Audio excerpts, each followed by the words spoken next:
Hacee madaa hin fayyine qabna madaa kulkulee heelate har'a galtaa boru galtaa osoo jennu guyyaan nurkaa dheerate waaqa uumaatti iyyinee deebiidhaaf isa eegaa jirra gurra keenya qeensinee kunoo dhugaa keessa dhabnee gumaa keessa dhabnee waggaa ja'affaa gaggeessine kana beektaa laata ati quba qabdaa garuu ijoolleen gaafati wareegamte dhuman sun sibira ga'aniiru gaafuma ati wareegamte san haariidhaan manaa baate sadan akaakayyuu galaasaa hanatu asii gubata malee dhiirri filateera karaasaa isiinis dhabnee isaanis dhabnee ijoollee warra abbayyii daadaa guyyaan sobee kolfa malee halkanna dhukkuba qobaa koon ciisee aadaa ati dhugaadhaan wareegamte takkaan fakkeessine kanaaf uummanni keessirratti dhumate reenfa meeqa wallaggatti gaggeessine reenfa meeqa dargeetti gaggeessine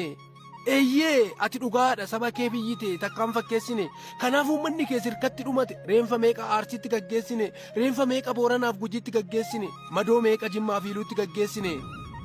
har'as dhaggeeffachaa jirra keerrarsa kee kaleessaa hacee jechaa meeqatu wareegame qaqqaalii waddeessaa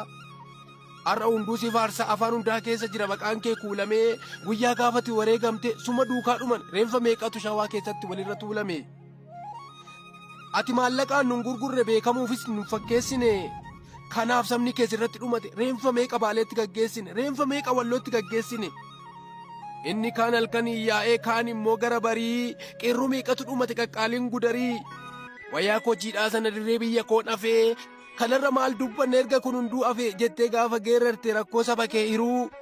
erga ati deemte kan nuuf dubbate tokkollee hin jiru inni keenyaayyuu nu jibbee nuun oode sabni wareegamteef lagaaf gandaan wal qoode jirtuu nuun hin jedhin jiruu maalii jirra guyyumaan suura kee ilaallee teenye mataa ofirraa cirra